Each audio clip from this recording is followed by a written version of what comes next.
This is a podcast called 25 Whistles, talking football, and they all wear a whistle. Yeah, it's stupid, but what did you expect? It's a podcast called 25 Whistles. 25 Whistles. We are back, season 2 of 25 Whistles. This is the first whistle. Kickoff, Kevin. Blow that first whistle. And we are here, and Eddie isn't here today for some reason. Because I work here. No, I mean while we're doing this. Hang out. Thanks, man. Yeah. I mean, this is where I am all the time. I hear. Okay, we're moving on. You ask, like, why is he here? Because I live here. 25 Whistles with Bobby Bones, presented by DraftKings Sportsbook, an official sports betting partner of college football. Download the DraftKings app. Use the code BobbySports to get in on the action. We have senior football writer and analyst for The Ringer, Kevin Clark. He's been covering the NFL since he was in college, the University of Miami. We talk about the Jets. Are they contenders? Joe Burrow's health, Caleb Williams and the hype, and is Miami back? Will they ever be back? And then later on, South Carolina's running back, Dekereon Joyner, who we got to spend some time with. He's played every position basically at South Carolina. He was a quarterback. He was a wide receiver. He is the starting running back this year. He got 53 scholarship offers when he was in high school. He started to get offers when he was in like 13 years old. That's unbelievable. At one point, I made him really uncomfortable. Very. I think we both did. Yeah. At two different points. Yeah. Oh, you did? Yeah, because I asked him the personal question. About what? His cup. Oh, yeah, we both did wiener questions. But he brought it up. It was about a pile or like what happens at the bottom of a pile. Yeah. Like, I asked him why he wears a cup. Did yours turn to mine? Yes, and then you said you would squeeze and twist. I said if I was at the bottom of a pile and everybody's, you can hear it. Yes. Very dong heavy. Yeah. Also, my nickname at college. Dong heavy. Okay. Yeah, but Dekereon Joyner on later on, so pretty cool. But let's get going now with the Tittle Tattle. It's time for the stupidest name ever. It's the Tittle Tattle with Kickoff Kevin. And let's welcome Kickoff Kevin back for another season. Welcome, Kevin. Glad to be back, boys. All right, let's go. All right. Messi was here playing in Nashville last weekend. Did you even say that right? Lionel. Lionel? I mean, I would say, I'm not right, but I'd say Lionel Messi. they say Lionel. But He said Lionel. Yeah. I didn't know how wrong I was saying it. Go ahead. I had to throw a little twang. You could just say on it. Messi. Oh, yeah, I know. That's why I was like, you know what? I'll just say Messi. Right. He was here playing last weekend, and the tickets got up to like thousands of dollars. So I was wondering if there's one athlete you would pay way too much money to watch, who would it be? Dead or alive? I think now where I am, I would like to go see Jordan again in his prime. that'd be cool. Which is cool because now we know how great Jordan was, what people think of him now, still considered the greatest of all time. For the most part, probably 60-40 Jordan. So Jordan or Babe Ruth, because Babe Ruth is like the quintessential larger-than-life sports figure, the first one. I would think Babe Ruth was the first real sports superstar that people not in sports knew. Now, Newt Rockne, I don't know the whole timeline of some of those guys. I don't know. Newt Rockne. But it's like I still would go Babe Ruth and Michael Jordan. What about you? I would definitely go Mike Tyson. Like young Mike Tyson when he was knocking people out. Quickly. You'd be so mad, though. You spend all that money, then you watch a fight for 32. You got in a time machine for 32 seconds. Dude, I'm mad now when I pay for a UFC fight and it's over in 10 seconds. Yeah. But I think those days were cool because all the celebs were there. You know, like that was the favorite thing about watching those boxing matches. Like Bruce Willis was always there and a bunch of celebrities always in the crowd. I'm like, that'd be a special night to be out there. That's what it's like now, too. Yeah, but I feel like they were bigger stars then. I think the stars generally were bigger. Yeah. Now it's like, I don't know who that dude is. There are so many people that are famous now that fame is watered down generally. Yeah. You got to remember, people call me famous. That's true. So fame is extremely watered down these days. But yeah, it was hard to be famous back then. But when you were, you really were because there were only a few outlets to be famous through. Now you can talk to somebody who's like an expert in broccoli. He's got 73,000 followers. Like, that's the broccoli queen. And I've never heard of her, but she's famous to some people. But yeah, Mike Tyson would have been awesome. That would be great. Yeah, he was a beast. Watching some of those when he's like 18, 19 years old. Oh, dude, just murdering people. Who would you take? My first thing that comes in the head is Tom Brady, but I've seen him before. I would probably go like Steph Curry. I've never seen Steph Curry. Like prime Steph 4 to 5 years ago, draining threes from half court, I think would be awesome to see. Yeah, that would be cool. All right, next. Next is Philly. James Harden is going at it with the Sixers right now. There's a lot of drama going on. What's your favorite past drama between a player and a team? Probably T.O. and the Eagles doing sit-ups out in front of the house in the yard while all the media is there. That's best. funny. Yes. The fact that he would do that, that's funny. Did you ever hear T.O. when he said he didn't mean to go to Chattanooga? No. That's where he went to college. The college? He thought he was going to UT. Oh, where did we just heard about this? I saw it on TikTok. Yeah, I did too. Yeah. Maybe you sent it to me. I don't know, but that was interesting. He thought it was Tennessee Knoxville. Yeah. Really? Yeah. He ended up going to Chattanooga, He ended up going to Tennessee, Chattanooga. He was like, I would have never went there. which is a cool town though. Chattanooga's a cool town. Yeah, but come on. Yeah, but not if you're going to go play football. Yeah. That's very different. Yeah. So I go T.O. and the Eagles, but Harden just has drama following him wherever he goes. Harden's had drama with the Rockets. Harden had drama with the Nets. I guess the only team he really didn't have drama with was Oklahoma City when he was sixth man, because he was sixth man of the year before he left. But Harden's just dramatic. Yes. I get it. He can play ball, but do you really want that headache on your team and pay him all that money to be a headache? So, and if it were just one time, you would go, maybe we don't know what's going on. But pretty much every team he's been with, the same situation. The common denominator is James Harden. Did you see him post on his story the Fat Man suit? No. He posted it on his own story. So you know what he's saying then. Yes, he's going to get He's fat. going to get fat. He's going to show he's up gonna do fat. it on purpose. Does he Well, do yeah. that on purpose? Yes. And it's amazing. He can Dude, what? lose it all in like 2 games. He should be an actor. Yeah, he's acting like a real douche. So I think he kind of is. Eddie, anything come to mind? Drama between a player and a team? One that was cool that to find the backstory on was Scottie Pippen, him holding out when he was like, I could play, but I didn't.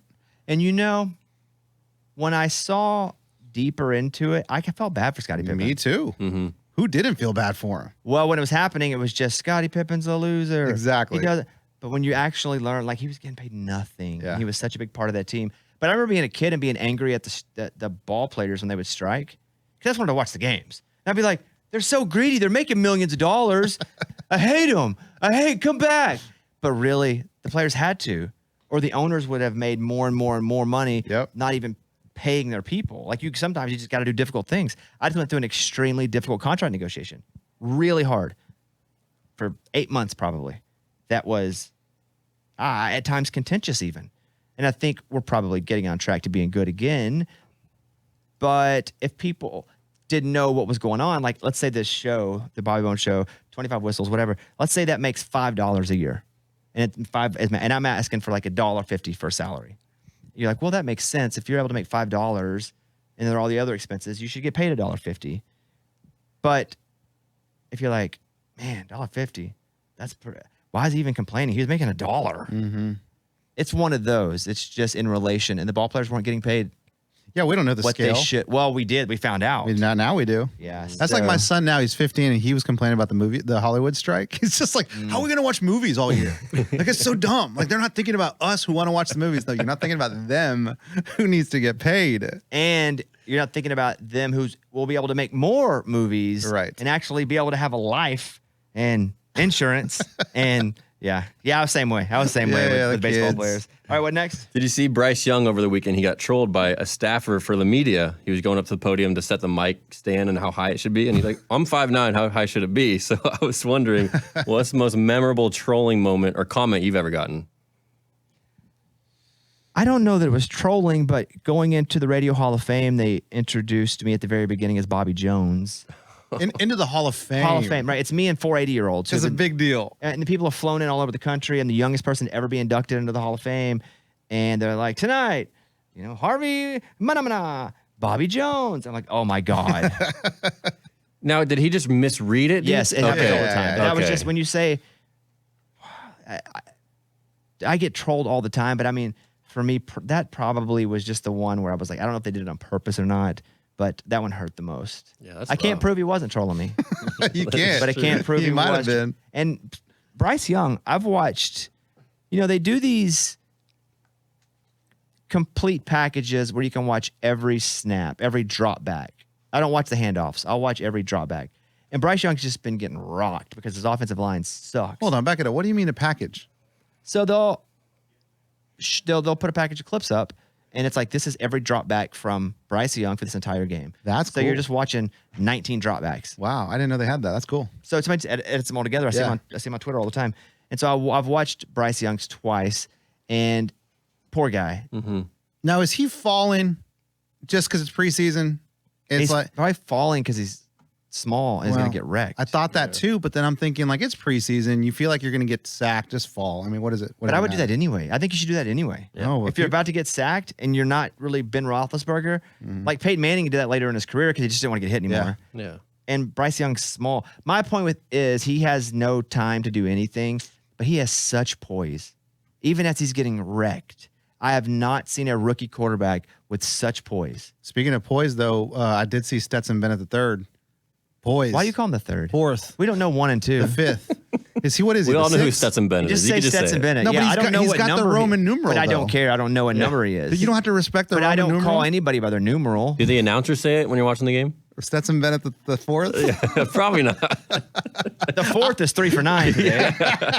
I figure if he's got the Roman numeral, we need to respect I it. had trouble calling Chad Ochocinco, and that was even his name. Me too. Well, how about Robert Chosen now? Anderson? Robbie Anderson? He's name's Robbie Chosen Chosen? now. Oh, I was he watching the changed other it to day. They're like, Chosen? Robbie Chosen. What does he mean by that? Like the chosen one? Probably. Interesting. Meta World Peace, also tough. Oh, yeah. Always Ron Artest.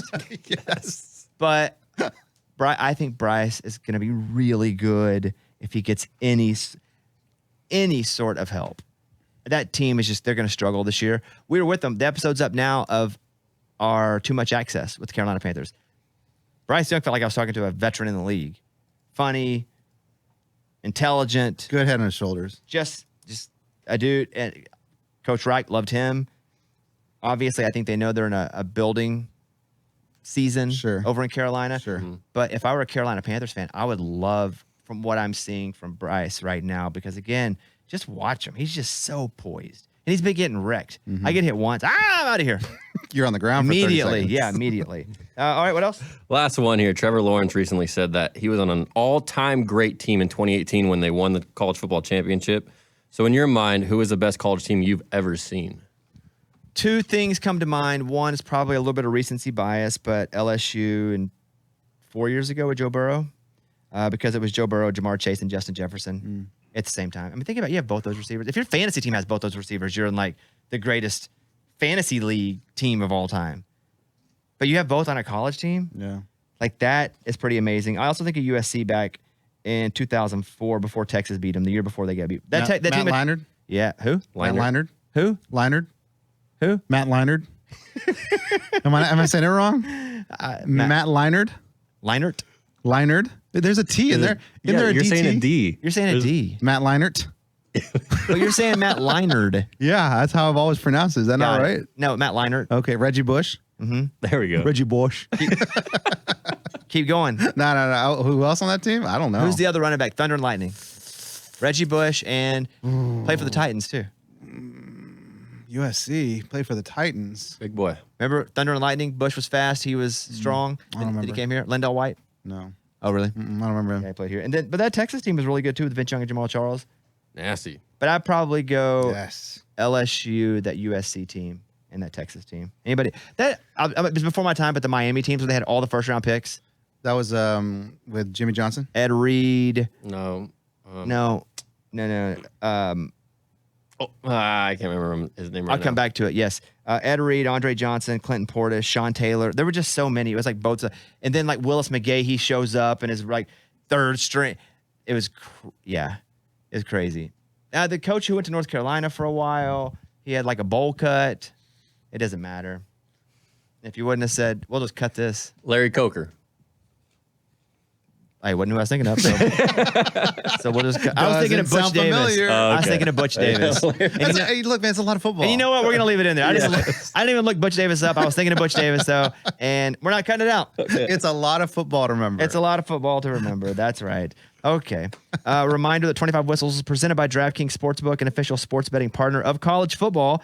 Download the DraftKings app and use the code BobbySports to get in on the action coming up on Thursday or Friday. Because we're doing shows on Tuesdays and Fridays, right? Is that what it is?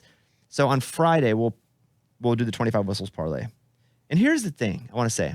I'm thinking about just keeping track of every single bet I do, period, and just seeing a running total on it. Okay. The risk is I just look like an idiot. But nobody thinks I'm not an idiot. Right. You're just a normal dude making bets. Right. And Educated guesses. I went on a streak last year on these parlays, like 12 in a row. It was amazing. Ask Reed. He knows. Yes. So I'm thinking about just keeping track of every college bet. Maybe like just college football bets only. Even your live bets that you do when you're like late night? Okay. Anything I do. Wow. Because you get pretty desperate in those. When you're chasing later in the night, you're like, I don't all really right, chase. I try to gain. it's Colorado and Utah. I got to make my money How many back. West Coast games are on? Navy and Notre Dame play this week. You know, there aren't really big games that are national games, but it's the first week of games. It's exciting. San Jose State at USC. Come on. Hawaii at Vanderbilt, Let's go. which they're playing quickly. Dude, you can give me the Hilltoppers and I'm watching it. And you just made fun of me. He projected. That was called projecting, everybody. What do you mean? You're like, when you're chasing, you're trying to get a game. That's you more than it is me. I'm talking about the first week of football where you're like, I don't care who's playing. Who is that? Tulane? Let's go. If you want to take the 25 whistles parlay, you can check out DraftKings Sportsbook. New users use the code BobbySports when you download the app. 21 and up in most eligible states, but age varies by jurisdiction. Eligibility and deposit restrictions apply. Gambling problem? 1-800-GAMBLER. In New York, call 877-8-HOPE-NY or text HOPE-NY 467-369. See show notes for full details. Okay, this interview was awesome. Kevin Clark's awesome. I don't know what else to say because it's just an awesome deal. 3 awesomes. That's how you know this is a fun interview. And so let's go to Kevin Clark. Kevin worked for the Wall Street Journal before going to the Ringer in 2016. He has a show called Slow News Day that I want you to check out, where he interviews some of the biggest names in football, including Josh Allen, Caleb Williams, and more. Great video show. He covers FS1, with the FS1 golf, combat sports. Follow Kevin on Twitter and Instagram at @byKevinClark. This is a good one. I enjoyed it. Here he is, Kevin Clark. Kevin, what's up, man? What's going on, Bobby? Hey, the picture of your face on the little headshot here is deceiving. I was ready for you to come on and, I don't know, you look angry or smart or something. Oh my gosh, that's our 2016 headshot that I wish was eradicated from the internet. Yeah. It's one of those things. Like, I want to pay one of those companies that like specializes in getting bad news off of Google, but just for that headshot. We have a company that we pay, my wife and I, that takes like down all of our personal information. So it's like monthly they go, all this stuff has been written about you. Here's where they say you live, and they're never right. But they can wipe pretty much anything off for the right price. And I think no money is too much to take that picture down. Good to talk to you, man. Do they freelance?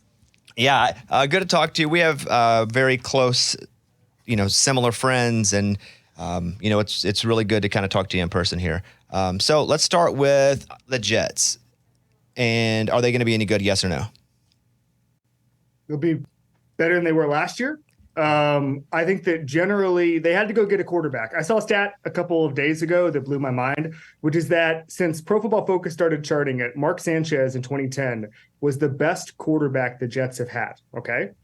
Take that. That's one thing. The second thing is that year that Mark Sanchez was the best quarterback on record for the Jets, he was the 18th best quarterback in the NFL. That's it. So that's all you need to know about the last 20 years of Jets fandom is that they've rooted for people who are the 18th or worse at the quarterback position every single year. So they had to go out and get a swing. They had to go get Aaron Rodgers. He was the best quarterback available. They couldn't have gone with Zach Wilson or just tried to sound like a Jameis Winston type of stopgap. So they'll be better than they were. I see like 10 wins, 11 wins. This is not a super team by any means. I guess I'm going to go back to a comment. Pennington was never better than Mark Sanchez. That was before kind of the last 20 years when he came in. I'm that old. I'm that old. God dang. Older reference. That sucks, dude. I just talked into how old I am. Okay, good. PFF era is like 2005 and beyond, which Pennington was still on the team. It was just, I think he cycled out and he was on the Dolphins by 2008, I want to say, with Parcells. So with Aaron Rodgers coming in and, they took some of that money that he gave back, which wasn't charity. He needed more playmakers around him. And they just signed a running back, a really good one, who's probably still in the backside of his prime even. But again, their offensive line really doesn't seem to be what Aaron Rodgers is used to. Is that going to be what holds the offense back more than anything? Well, yes. And whether or not, Aaron Rodgers is old. Like you and I are old. Like when we screw up our calf, it takes 5 days to recover. And I don't think that's just because you're a professional athlete and you train a little bit better. Age is undefeated. Father time is undefeated. As Charles Barkley said, the only two things that are undefeated are father time and the blackjack table. And I think that you get into a situation where everything hurts a little bit more. Hits, and if we're talking about the offensive line, if he gets driven into the ground, that could be more serious. But yeah, if you're looking for a positional unit, it is the offensive line. But then you just wonder what the expiration date on a veteran quarterback is. I think Rodgers has a couple good years left in him. He wants to play multiple years. Bobby, I mean, the thing that is probably most interesting to me is we've gotten so spoiled with this idea that quarterbacks can play until they're 41, 42, 43, because we saw Tom Brady do it. Drew Brees had an unbelievable longevity career. But at some point, some of these guys are going to age out before age 43. And you wonder if that's going to be Rodgers. You wonder if it's some of these other guys who are getting up there in years. Like, these guys have taken a lot of hits relative to what basically the old style football was. Drew Brees didn't get hit a ton because of the way he passes. Aaron Rodgers gets hit a ton because of the way he runs in the backfield and extends plays and stuff like that. He's broken his collarbone before.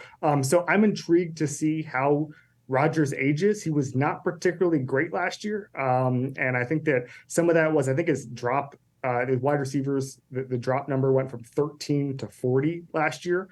He didn't have Devontae Adams as a safety valve. So there's a lot of kind of built-in excuses that Rodgers had last year, but I didn't see that kind of MVP form. So I think it's a combination of offensive line, whether or not Rodgers ages well in the next year and a half. I think those are the things to watch as far as what could hold the Jets back. Because otherwise, like the defense with the Jets, like, it reminds me a little bit of Brady with the Bucks, where it's a fast front seven, it's young guys everywhere, one of the best cornerbacks in football in Sauce Gardner. No real questions there, except to say that the AFC is stacked and a bunch of teams have talented rosters like that. It's interesting the point you bring up about these quarterbacks giving us an unfair expectation of other quarterbacks, with Brady playing in his 40s, Rodgers playing in his 40s. He's 2 years removed from an MVP too. So, even this older version of Aaron Rodgers has been really good. And I think about when Adrian Peterson came back from his ACL injury so quickly, then every running back started to be compared to, unfairly, to Adrian Peterson's crazy fast recovery. And if you didn't recover or you didn't play to 41, 42 years old, people would hold that against him.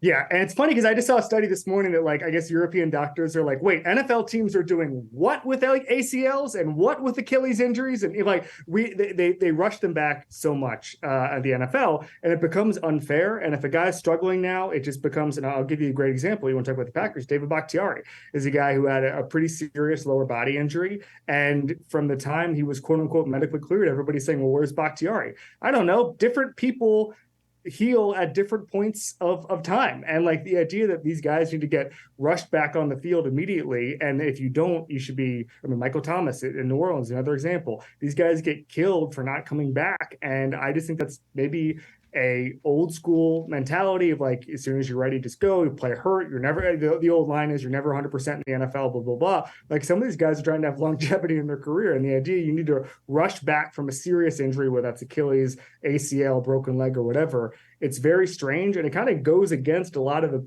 sports science innovations of the last decade. It's kind of the last old school thing we do in the NFL, Bobby. I think Anthony Rizzo from the Yankees had the concussion. Yeah. And he then played for, I don't know, 50 like 2 games. months. Yes, 50. Well, however, 50 games or so. That number's not exactly right. Then he's like, well, my batting average has only been 100, and I think I'm going to go ahead and take a break. And you're like, wow, whomever that was that pushed, probably himself. He's his own guy, obviously. But you're right, it's a culture thing, and it probably set him back way farther than had he just went and addressed it originally. 100%. It is a culture thing, because I remember I've been covering this league since I was in college, and you've heard stories of guys got a bum knee and his coach says, hey, listen, we're going to go in a different direction if you're not out there today. And then you have to go and rush it. And, Rizzo is a different case because he's got a lot of money coming to him, and that's guaranteed, but it's a culture thing. You're in New York City. I live right about 25 minutes north of Yankee Stadium. And everybody here talks about Aaron Judge's performance and Anthony Rizzo's performance and Gleyber Torres' performance every single morning. And you don't want to remove yourself from that. There's a ton of pressure that goes along with that, and a ton of pressure in the community. I saw Anthony Rizzo at a Rangers game last summer. People will talk to him and say, hey, good or bad, here's what you're doing. And so you understand how that all builds on itself. And the other thing is, I've learned over the past few years that the number one bond or the number one motivating force for guys in sports is their teammates. And there's been a lot of studies on this that basically they stop listening to the coach after a while. They stop listening to the fans after a while. GM, they never cared about. They care about the guy in the locker next to them or the guy in the position next to them. And so there's pressure from all sides. The only thing there's not ever pressure on is sitting out. And that's that I think is no one ever says you should sit out. That's why I was actually impressed the other day when Jamar Chase said that Joe Burrow should sit a couple of games to start the season just to make sure he's healthy. Nobody ever says that. And so the fact that some players are becoming a little more smart on that is actually kind of a watershed moment. Go to Joe Burrow. We saw the clip, and then every doctor that's not even really a doctor starts diagnosing him within 15 seconds. Twitter doctors. I love it. So where is he now? And they obviously have given us more information, but what do you know as of today? So he's trending the way he should be. I was at practice for 2 days, 2 weeks ago, and everything, nobody would say it because they're trying to be I wouldn't even say optimistic. They're just trying to keep it under wraps because they don't want to rush him, right? But it seems like everything is trending towards week one. He's a tough guy. What I will say is that I wouldn't expect, and this happened last year and the year before, I wouldn't expect to see Joe Burrow spreading 5 guys out and scoring 100 touchdowns a game in week one. I talked to him a couple of years ago, and it was after his ACL. He's kind of struggling in August, September, and he had told me that vision, listen, this is no secret. Vision is his strength, and his best thing, his best attribute is spreading guys out, reading the defense, and picking them apart. And what happens when you're out of practice, whether that's via ACL a couple of years ago, last year the appendix surgery, this year it's the calf, is you don't have the same sharpness. It's like any of us returning to our jobs after a long layoff. You don't have the same sharpness. And so I think you might see more interceptions, might see more confusion, and just the inability to read a defense like you would be able to in November and December. There's a learning curve when your entire strength is being able to see everything clearly because your eyes just aren't sped up like that. So I think he's going to be back in September. I think he's going to play all the games he's scheduled to play. But I do think if there's any indication of the past few years, it might be another slow start for the Bengals. You just mentioned 3 injuries over the last 3 years that Joe Burrow's had. I don't really consider Joe Burrow injury prone, but he's had something all 3 years. When you lay it out like that, I'm like, dang, he's had an ailment all 3 seasons. How do you feel about Joe Burrow as being injury prone? Well, a couple of things. Number one, he's tough as hell, which sometimes works against guys. I remember, obviously different deal, but Andrew Luck used to say he wanted to get hit on the first series of the game every time because he just wanted to get that out of the way, feel like it's football, and go from there. Sometimes these tough guys, it's to their detriment, and you would almost wish you had a Kyler Murray who, because of his size, just says, you know what, I'm just going to bail on this play and lay down and not get hit. Joe Burrow's not that guy. He's tough and he's willing to take hits. And sometimes that's to a detriment. Brandon Beane, the GM of the Bills, told me last year that the one thing he'll get on Josh Allen about, it's not bad interceptions, it's taking bad hits and going and trucking Kyle Van Noy in Miami a couple of years ago, which I think the entire Bills staff was all pissed off about because they were just like, why are you doing it? You don't have to do this. Just run out of bounds.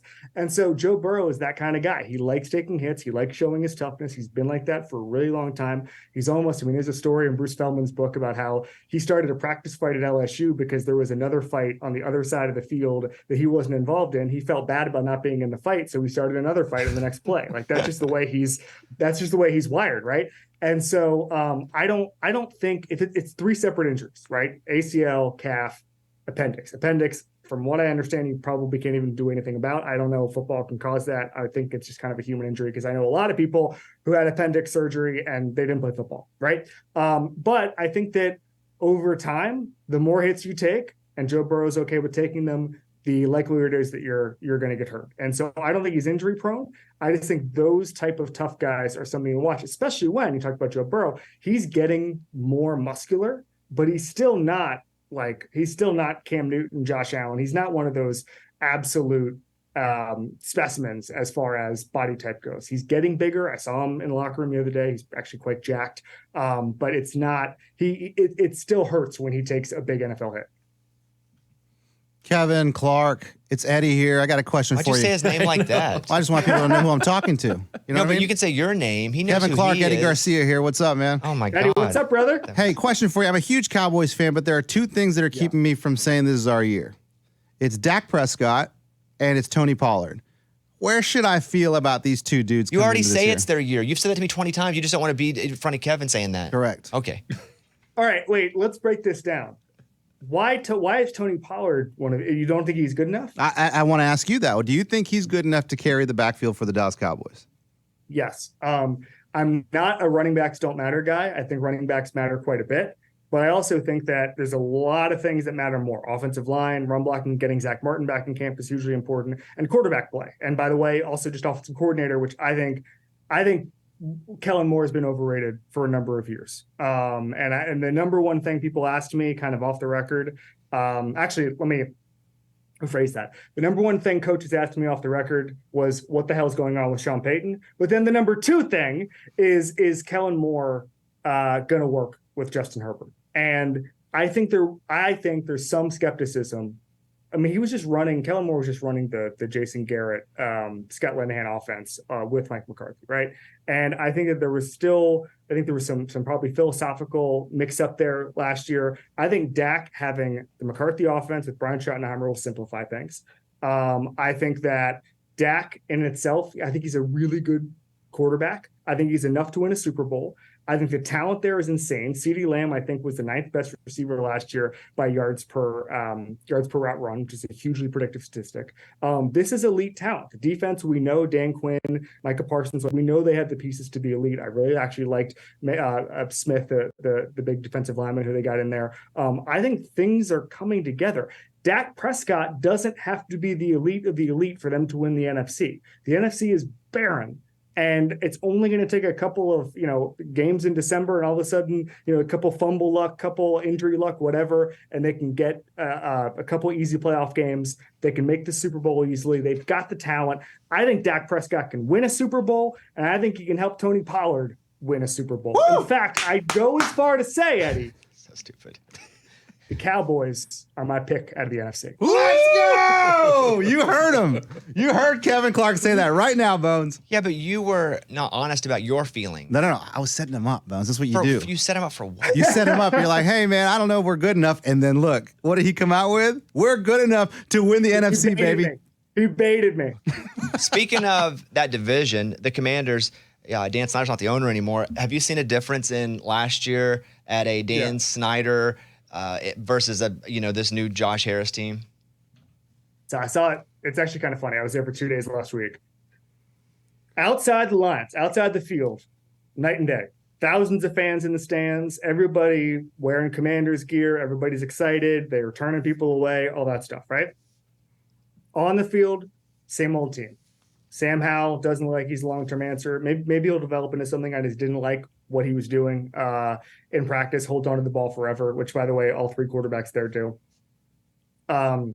The talent is just not where it needs to be. There's only a handful of players. I think Terry McLaurin and two of the defensive linemen or front seven guys are the only players who are under contract for more than 2 years who aren't rookies, and that's probably a good thing. There's just no talent there. But I also don't think anybody cares. Like, Josh Harris buying that team is the most transformational single transaction for a franchise of any team in the last 20 years, and maybe even like 30 years, 40 years. I don't know how far you want to go back. Since Chad Pennington played. That's right. No, it's just like, I have a bunch of family in Washington, right? And the way they talk about the Washington team of the early 90s, it's like they're from a different universe. I was listening to a Bill Parcells interview a couple of weeks ago, and he was like, oh, how crazy those games were and how loud that crowd was at RFK. And I was like, I have no idea. Like, what are you talking about? I just doesn't seem. I was born in 1986, and so my first Super Bowl, I'm happy to say for you guys, was the last Cowboys-Bills Super Bowl. And so I missed Joe Gibbs, I missed all of that stuff. And so to hear that the Commanders are some crown jewel franchise seems incredibly foreign to me. And so I think they're going to be able to turn it around. I think the fan base is going to come back really quickly. And then Josh Harris is a good owner. He'll take a year to evaluate. He'll fire the people that need to be fired. I think we all have a pretty good idea of who that is. And then we can go from there. And I think that you're going to see a model franchise really quickly, because I don't think people get the way Philadelphia loves the Eagles, the way Dallas loves the Cowboys, the way that New York and Jersey, love the Giants. That used to be Washington, and it will be very quickly. Are they going to change the name again? I hope so. Shouldn't they just go back to Washington Football Team or Washington Football Club? I did like the cool. football club, football team, better than the Redskins, better than the Commanders just feel forced. It's just like, I'm going to name my team something that commands you. Like, you are? Also, any Snyder decision was bad, so just undo Right. it. Yeah, I think changing the name to something all new seems annoying, and just we got to go through this again. It's almost like I'm getting married for a fourth time. Got to change my last name over and over again. But I think the Washington football team or even club, very soccer feeling, would be pretty cool. And I too see if I were a whatever. If I were a fan of the Washington team, I would be very excited Snyder's out, because at least there's hope. It's just not bleak. It was just bleak with Dan Snyder's the owner. That was the thing when I was watching practice that was so interesting to me, because I think that there was a feeling anytime anybody flashed, whether that's Robert Griffin III, whether that's even Terry McLaren, like there was just this feeling, or Chase Young his rookie year, there's just this feeling that Snyder was going to screw it up. Even if Snyder had taken Patrick Mahomes in 2017, he would have found a way to screw that up. There was no momentum. There was nothing building on anything. And now it feels like, okay, if we had this one kernel, this one shred of success, then we can build on that, because we have a competent owner who's going to hire the right people, hire a coach who knows what he's doing, hire a GM who's going to stack talent. Like, it's just, I couldn't even imagine. Like, I'm a big Orlando Magic fan. I'm wearing a Magic shirt right now, actually. And it just felt for years, especially like right after the Dwight Howard trade, that nothing was ever building towards anything. And if we'd get a guy like Tobias Harris, he would have scored 20 points a game. It would go towards nothing, and then we'd give him up for nothing, which is exactly what ended up happening. But it's just, if there's nothing, if it feels hopeless, that touches every corner of the franchise very, very, very quickly. And it's felt like that, including in the fan base in Washington for since the Pennington era, I would say. All right, 3 final questions. Caleb Williams, my question is, I don't know, is he going to be awesome? Yes, he is. I think there's a couple of good quarterbacks. Drake May is really good. Riley Leonard at Duke is really good. Caleb Williams is probably going to be number one. Caleb Williams was on my show a couple weeks ago. I really liked him. He's a pretty thoughtful guy. He completely dismissed the Mahomes comparisons, just said we're different people. He's got 2 Super Bowls, hasn't even won a national championship. I think he's an interesting guy. And I think I think the Cardinals are probably going to sell out to get him.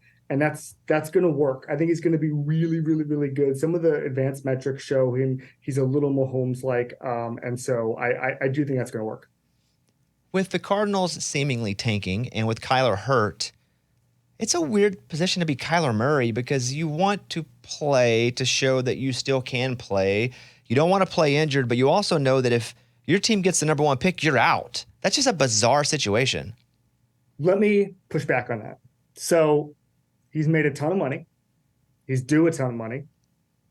Arizona, not the best place to be from a franchise standpoint, not going to help you win. Isn't the best thing just being able to choose where you get to go? But does he get to choose? Money in the bank? Does he get to choose, though? Who's going to trade for him? Who's going to trade for that contract if he doesn't play this year? Somebody that has the money and probably isn't very good also, right? Well, maybe, or maybe they just wouldn't be able to. I think it'd be really hard. I mean, listen, we're in the post-Carson Wentz era. Let me say that.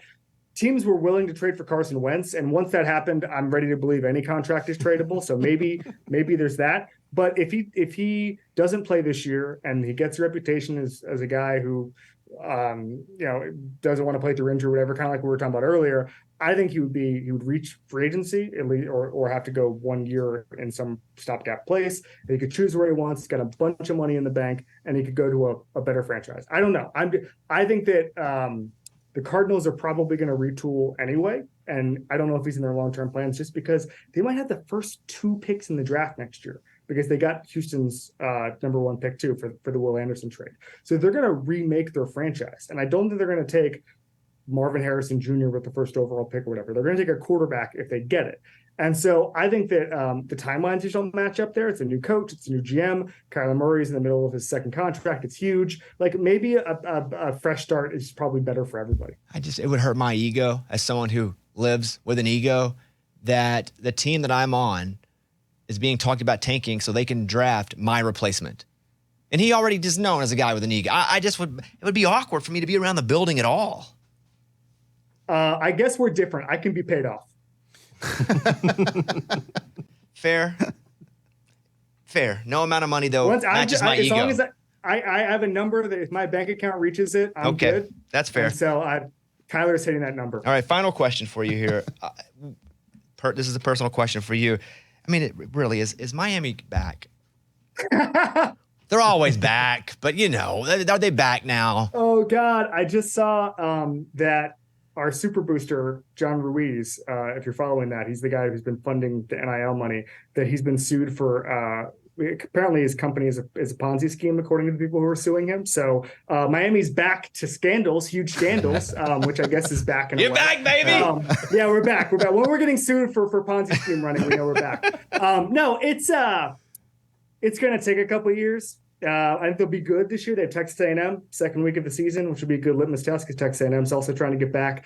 I think 2024 is more likely. I think they will get back to sort of the 10-win thing. But the problem is, Bobby, is like, and Texas is like this as well, but like the competition for Miami recruits, South Florida recruits, Fort Lauderdale recruits is just way too high. And the game changed. And coaches, whether that's Butch Davis, Jimmy Johnson, used to be able to go around Miami with basically a sign-up sheet and say, hey, we're going to take the 25 best players in Miami-Dade and Broward County. That doesn't happen anymore. And teams like Louisville and Georgia and Alabama are down in Fort Lauderdale every single day recruiting. And so that's the choice that's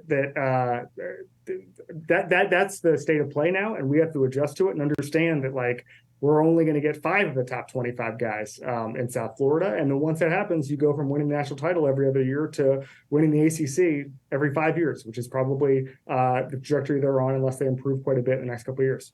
We were talking about Slow News Day before you came on, so I want to encourage everybody else to go check out Slow News Day. It's a great show. And follow Kevin on Twitter, Instagram. It's by Kevin Clark, BY Kevin Clark.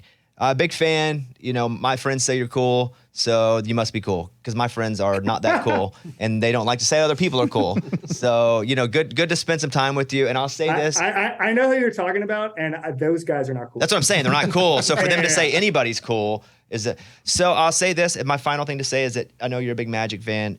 I think you're going to be extremely impressed and surprised at Anthony Black. Like, that dude, he is, as they say, he's got the dog that lives in him.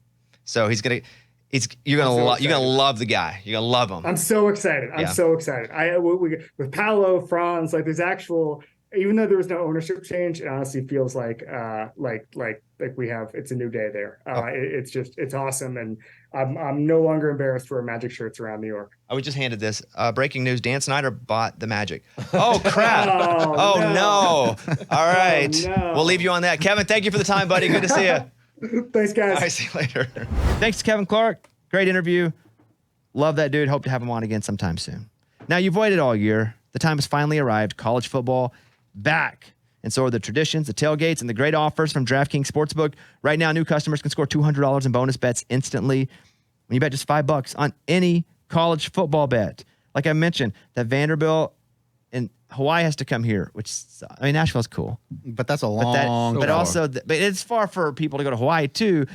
Yeah, but you go to Hawaii, I know. Yeah, it's different. I'd never want to play an away game if I was playing Hawaii, living in Hawaii. But we actually, yesterday afternoon, went and hung out with the Vanderbilt coach and player. So, big Vandy guy this year. Big Vandy guy. Big Vandy guy. Anchor down, baby. Anchor down. That's right. They're a 17.5-point favorite. Wow. Which is pretty cool. And we'll give you the parlay coming up on Friday's show. But kick off the season with DraftKings Sportsbook. Download the app now. Use the code BobbySports. New customers can score $200 in bonus bets instantly when they bet just $5 on any college football bet. Only on DraftKings Sportsbook with the code BobbySports.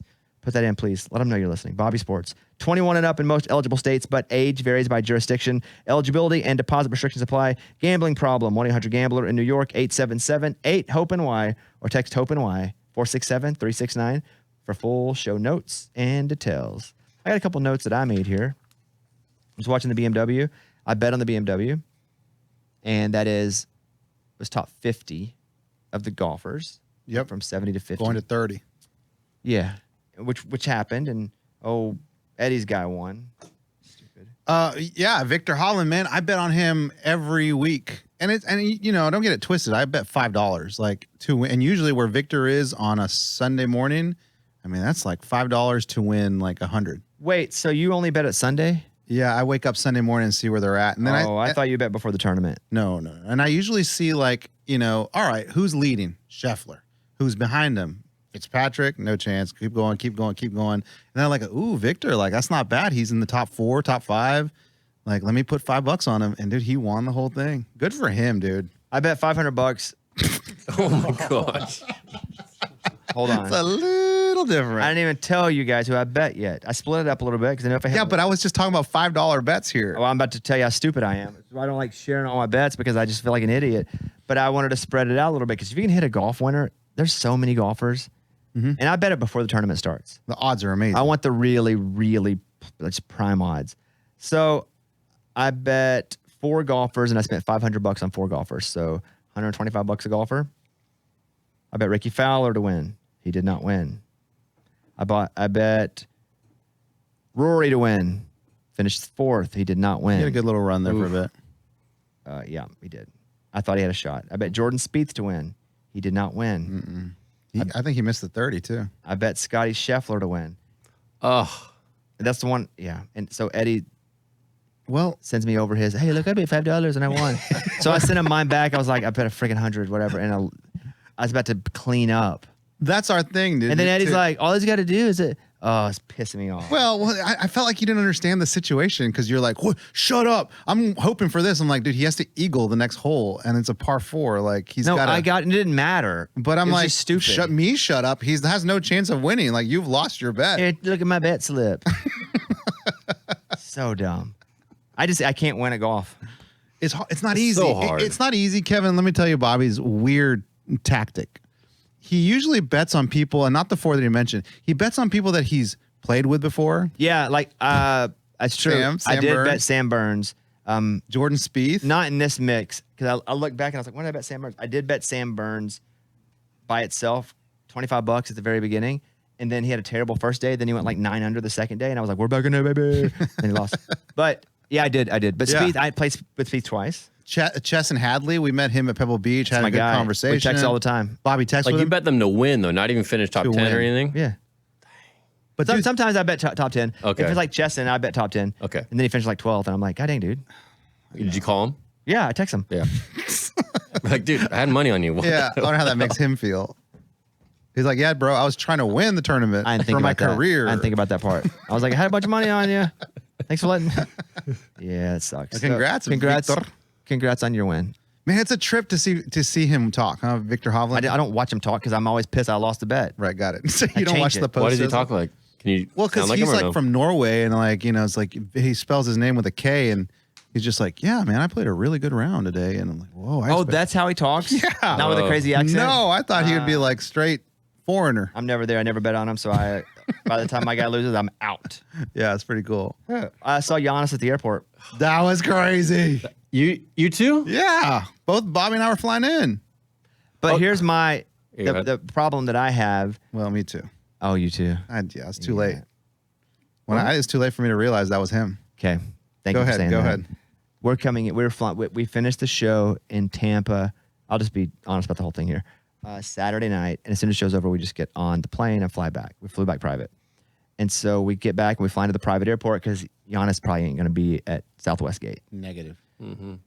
where we will be sometimes. He's not flying Spirit. Right. And so we walk in, and I see a guy. I thought he played for Nashville. He So had a jersey He on. had is it FC or SC? SC. He had a Nashville SC black jersey with a yellow tag across the front that said Nashville SC. And I see him sitting, and there's like 4 people in there, 4 or 5 people in there. Just You sitting saw around. him sitting? Yeah. I saw him standing. Oh, I would have known it was him then if he was standing. He was standing? He was standing. I go, wow, that's a really big soccer player. Oh my Really? Yep. I thought that soccer player looks very familiar. How would I don't know any of the soccer players. That's what I thought. And so we walk out. I walk out, and my wife's behind me, and she comes out. She goes, do you not want to say hi to Giannis? And I was like, Giannis who? Like if there's any other Giannis in the world. Oh, you mean Yanni? Oh. She's like, Giannis was sitting in there just like hanging out. She noticed him Immediately. and didn't say a word to any of us. And I said, how did you know it was him? She goes, well, I recognized him. She's a big NBA fan, medium big NBA fan, enough to know Giannis. Yeah. And she goes, then he stood up, and I was like, oh, that's for sure Giannis. She goes, when he stood up, I for sure know. Dude, he was gigantic. You know what she said? He was so tall, but he wasn't as thick as she thought he would be. That's accurate. Was he in just like a jersey or like was a in lot a- of clothing or No. Nashville He was jersey. Winnie the Pooh. He had only a jersey on top, and it was completely naked. In the waist down. Nice. Here- and you here- still didn't notice him? Here's the deal. There were probably 6 or 7 people there waiting.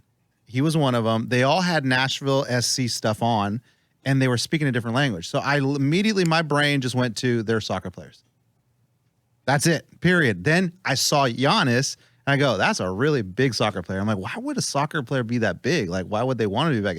And I saw his face, and I said, he looks familiar, but I don't know who he is. And he's speaking a different language. Don't know. And all that, and he was standing know. up. Dude, he was speaking. He said hello, Greek. Eddie, and you He still had a- didn't know. He had a Greek salad in his hand, a basketball in the other. The Buck mascot was standing behind him. It said Antetokounmpo in the back of his Yes. jersey. God dang. But, like, I had the same thing. Somebody was just like, wow, you didn't say hi to Giannis? I'm like, oh, my goodness. That's Giannis. So I go back. You went back. I went back. I went back, and he was walking out the door.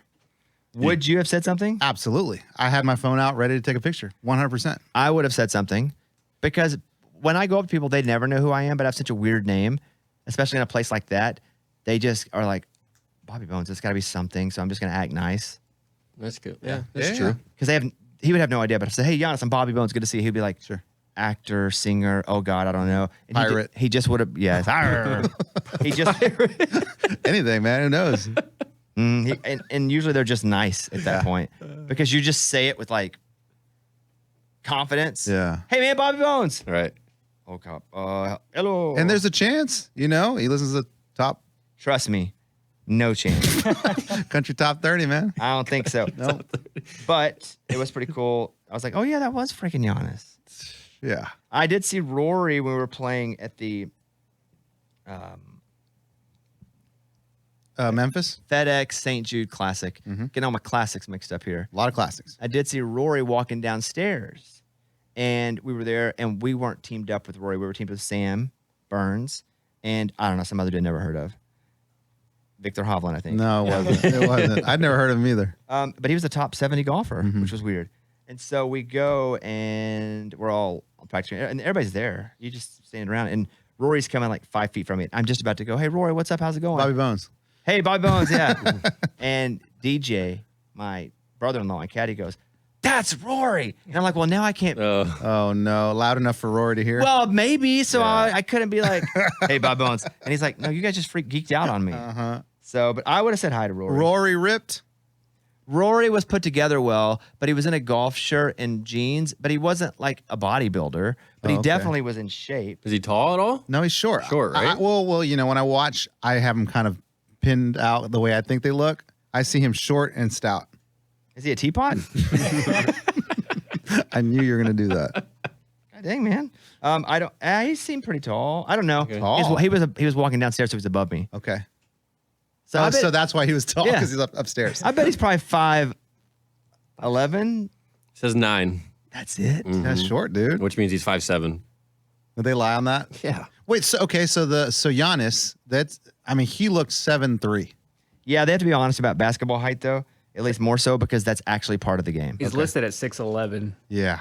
Giannis is? Yeah. That to me, when I saw him, like, that's 7. That's over 7 feet You're close. high. You're close. Yeah. You guys check out our video show. It's up. It's at the link in my Instagram or it's on the YouTube page.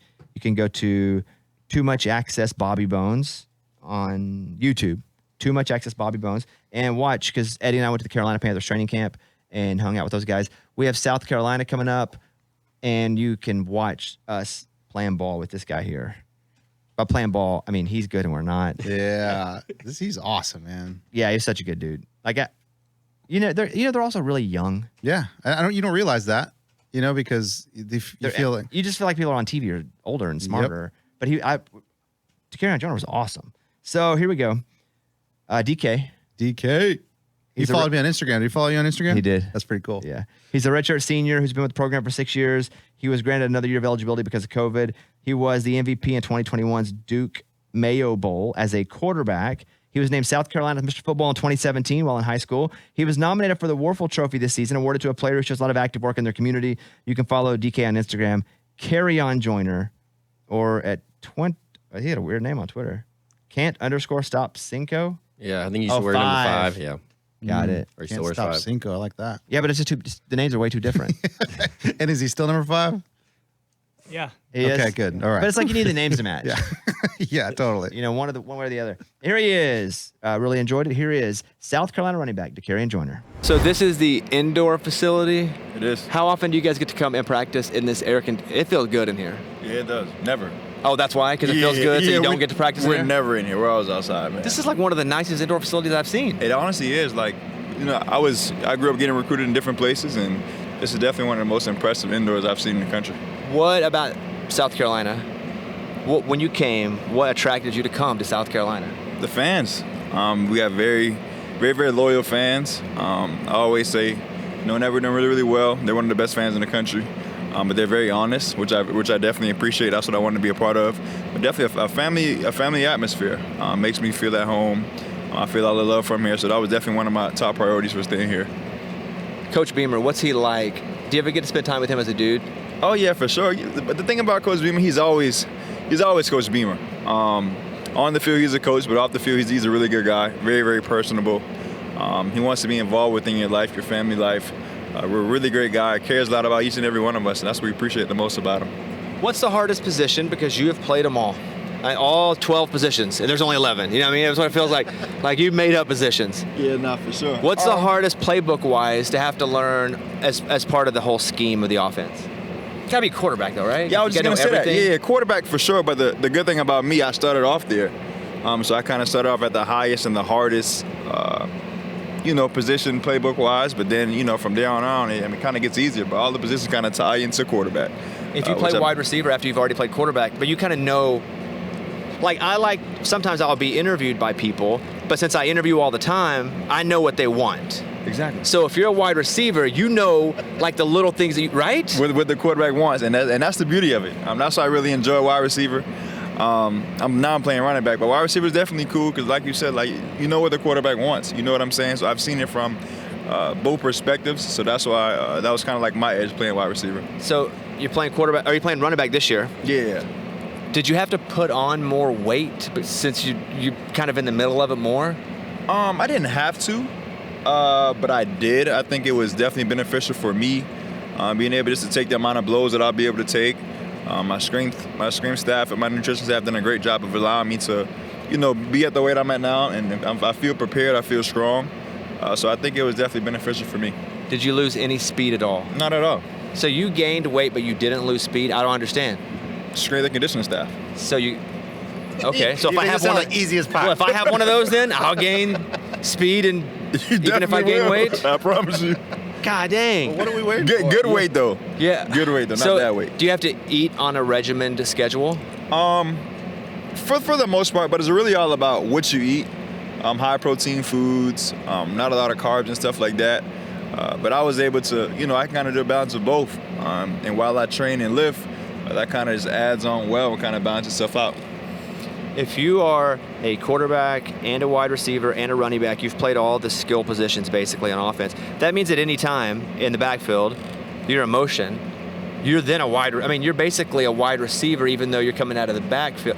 And I'll say this, NFL-wise, pro football-wise, like that is what is wanted in the NFL now because they're guys that just run the ball up the middle. As valuable as they are and as strong as they are, you're seeing now that NFL teams want them for one contract and they're done, but it's the guys who can catch the ball as well. Do you feel like there's a real value for longer than this year with what you're doing? Yeah, I definitely agree with that. Especially you see guys like Deebo Samuel, Christian McCaffrey, a lot of guys in the league being able to play a lot of different positions.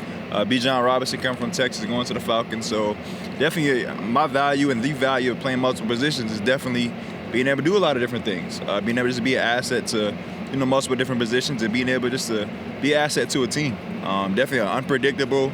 You want to be an unpredictable guy. You don't want to be one-dimensional, especially not in this league where the defense is getting a lot faster. And guys super talented now. So, TK, you're from Charleston, so you're not far from here, from home.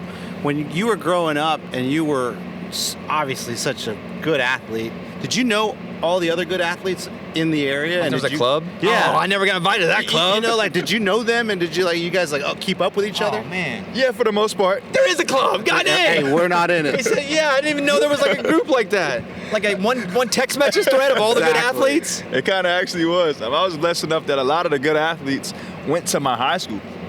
But we had a lot of different guys also around the city that was pretty good as well. So we definitely all supported each other. Kind of being where I'm from, North Charleston, not the most prettiest place. It's a place that a lot of guys don't really come out of. So we definitely use that to our advantage, and stuck with each other. Was able to just communicate with each other, kind of uplift each other throughout that time. I'm a little upset at that. It's again like all the cool kids have their own place to hang out. I knew it. And then here I am over there just waiting for any text message while Not they're all invited like, to "Hey, it. how fast you run today? How's your protein intake?" Golly, feelings are hurt. When you were a kid, was playing college football a reality to you, or did it seem like, man, that's only what people do on TV? Yeah, not at all. I kind of seen it. My dad was like a Florida Gators fan or something like that. But I never thought it was tangible. I mean, it was always a dream, but I never thought I was going to have the opportunity to actually go play college football. So I didn't really pay a lot of attention to it. Not inside. I was about 14, 13 years old whenever I received my first offer. You got an offer at 13, 14 years old? 13 from here. Wow. Wait, hold on. You're gonna hurt his feelings again, DK. You're 13 and you got an offer from the University of South Carolina? Steve Sperry. I know I seem old, but yeah, definitely. So, does that come like a letter in the mail? No. Does he show up at the house? No, this was an in-person thing. I came It's here. unbelievable. That's awesome. Off of Bluff Road where they used to practice. I came to a showcase because they were already kind of recruiting me, and then I came to a 7-on-7 tournament. I showcased my talents, and I was blessed. He called me on my way home on the bus and offered me a full ride scholarship. I didn't even know what it was at the time. Now, like At 13, I didn't have armpit hair. And you're getting a full ride scholarship. yeah, I definitely didn't know what it was until my coach explained it to me, and then I realized I was gonna have an opportunity to pay for school and get a free education. So then I was, all for it. When you were in 9th grade, did you play much on the senior high team? How did it work at your high school? So in 8th grade, I played junior varsity. My freshman year, 9th grade came. We already had a quarterback that was playing already, so they kind of tried to put me in different positions, but it kind of really wasn't my thing. And then I took over at quarterback towards the end of the year, and went on and had a successful career at Into what year? quarterback. What year? My freshman year. You started at quarterback your freshman year? Yeah, and then 2015, I was 15 years old. We won a state championship, 15-0 at Williams-Brice Stadium. This story's getting crazier. Were and you crazier. just so much faster than everybody? It's like rookie league on Madden, like rookie mode. It's what it feels like. Like I can run, a corner all day long. I know if it's one-on-one, if there's a single high safety, I know they're in man coverage. I'm about to bust the route. Was that what it was like for you? That easy? I mean, it seemed to be. My freshman year was kind of difficult, but once I got the hang of it, I played quarterback. Everything was kind of just natural. I mean, I was blessed with the abilities to be able just to ball like that, I guess. I never balled like that at anything. We weren't blessed with that ability at all. DK, what was it like? Like, did you come back? When you committed, did you come back and tell all the 13, girls, like, yeah. hey, I'm going to South Carolina. Like, I'm already set. I didn't even have to tell them. They knew. They kind of already knew. I was blessed for the national spotlight to be able to, everybody kind of paid attention to it, so I didn't even have to tell them. Who did you decide between did you commit at 13? Nah, so I actually went on to receive 52 offers from schools all across the country, everywhere I had in mind, but my last two schools was North Carolina State and here, so I was battling between these two schools. That's crazy. Hey, so were you just like King Ding-a-ling dude in the hallway? Dude, he is right now. He has been at 13. Yeah. Like, This I whole now time. submit to you. You are my leader. So what is life like? Like, seriously. Like then or now? No, the whole time? Your whole life. Like, tell us about everything. Start from the beginning. Yeah, so you're born, right? They're like, this baby's awesome. He got a scholarship offer out of the womb. Spurrier saw him come out. Wah, cut the umbilical cord. That's a heck of an umbilical cord. We offer him a... I see the movie already. Yeah, what is it like being like that dude on campus? Now, I mean, it's definitely a blessing, man. I don't even look at it like that, man, until people come up to me daily, kind of express their gratitude for me, talking about how much they appreciate me and stuff like that. But I mean, I'm a very humble guy, man. I don't even look at it like that, but I guess it's cool being able just to I have a lot of supporters that I really appreciate, man. But it's been cool, man. I really appreciate it. I try to take advantage of it and just show love and support to everybody. We're like double his age, fawning over him like a fangirl. I know. That's showbiz, though, baby. Hey, when he says taking advantage of, like, what do you, like, call the restaurant? DK coming in. Any table for DK four. coming in, please. Got all my buds coming. I mean, I don't want to just. I mean, to a sense, kind of maybe. Yeah. I just want to say that, but Let's go. I do. I can be like, yeah, I'm coming in. The club, hey, clear the club. We're coming. Bojangles, it's DK. We need that booth in the corner. We got. Hey, it's definitely a blessing though. Able just to take my family out, get a reservation wherever I want. Just have a good time. It's definitely a blessing, a perk to a sense, but I've definitely earned it, and I'm blessed, man. All right, final three questions. Yeah. You talk about family. You got a new family member, about 5 months old now, huh? Oh, yeah, What is it? sure. What is it like being a dad? It's everything. At first, I was definitely scared. At first, I think that's a lot of people's first reaction, being this young. But it's been everything, man. It's been the best thing that ever happened to me. Being able to wake up to my daughter's face every single day keeps me going. Definitely my why. I'm going to ask you a personal question, DK. That wasn't personal about his baby? This is a real personal one. Do you wear a cup? What? Wait, what? And I'm asking this because my 9-year-old son, he's playing football, and Okay. he's like, I told him, you need to wear a cup, dude. Like when you play football, hands fly everywhere, and he's like, it's uncomfortable. I don't want to wear it. A cup? Isn't that from like the 60s? Do you wear a cup? I used to, but I don't even think they make cups anymore. Yeah, I don't either, dude. Well, I found them at Dick's, dude. They have cups still. Well, we don't provide cups. So you're like, if a hand comes flying at you, it's yeah, you just rack got to time. take it. Wow, That's that what is it not is. good. I don't like that. I don't like even that. It's not that I don't like the question. I don't like what I'm That's a good question. That hurts. It just hurts.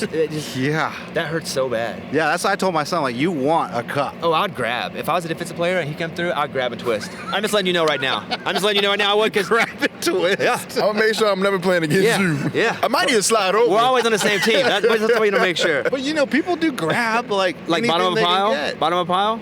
Bro, I've never got grabbed. Okay. I wouldn't do that anyway. I was just kidding. Yeah, no way. No chance. No chance. All right, final question. Here we are. This is your last year. It is. Like, what's the goal of your final season at the University of South Carolina? Yeah, I mean, the ultimate goal is to win a championship. I mean, I know it sounds cliche to say, but all the twos are in front of me. All the twos are in front of my teammates. For us to have one of the biggest successful years of all of our lives. But I know me personally, my personal goal is just to be healthy. Be healthy for all 13, 12 games that we're going to have. So I know whenever I'm healthy and I'm the best version of myself, my team is better. You know what I'm saying? So I'm a good asset to my team. So I just want to be the best version of myself, be healthy so I can help us win games. We appreciate the time. Yeah, appreciate you, man. It's awesome. Like this hand was got to offer at 13. This is like Yeah, you are look awesome. at that. Yeah, hold it Wow, extra. that Hold feels it extra cool. long. That feels That's like my cool. new hero, man. This is crazy. Okay, good luck, South Carolina Gamecocks. That's a do right here. Thank you, guys. Okay, that's it. This is the first episode of season 2 of 25 Whistles, where our plan is to only do 25 episodes. But we're gonna do more than that. I don't know. But what the plan last year wasn't. We were supposed to do 25. How many did we do last year? Ooh, 70? 70 something? Yeah, we were close to 80, dude. I know we for sure got to 69. That I do know. Why do you remember that? So if we're in the mood, we just do another episode. Yeah. We're only contracted to do 25 whistles, and we blow at the end of the show. That's what I like about you, dude. Like you agree to something and you're just like, we'll do more than that. Me, I'm like, what did we agree to? 25? You got it. We did 71. It's awesome. Yeah. I want people to know if they work with me, they're going to get as much as I can possibly give. But you're not scared of setting a precedent? I didn't of set it doing at too 25. much? I set the precedent at 25. Well, now they're like, he did 71 last year. But it doesn't matter. So if we do 68 this year, dude, we're in trouble. Contractually, 25 whistles. Okay. May we do 60? Oh, that was a little excessive. 71? You promised 25. Or did everybody get paid because we did so much? And they're like, wow, we're going to bring you back and give you a big deal. Wait, you all got paid? Don't worry about that. Anyway, That's it? Wait, what? we got a new logo. It's me as a referee still looking pretty good. New shot. It's a new referee shirt. Yeah, I don't know nicer. what head that's from though. I don't know what picture that's from. You're happy wherever that was from. Happy as a freaking clam. I think it's one of your new headshots. It has to be. Yeah. I wonder which one it was. Thank you guys. We will, please go to the 25 Whistles feed. We do extra episodes over there sometimes that are smaller. And if you don't mind, go over to 25 Whistles feed and follow the show over there, like it. Also the YouTube, and we will see you guys on Friday. Right, Mikey? Yep. All right. Blow us out, Kevin. All right, here's the first whistle of the year. Woo! All right. See you guys next week. Bye, buddy. This week. See you guys this week. Bye, buddy. All right.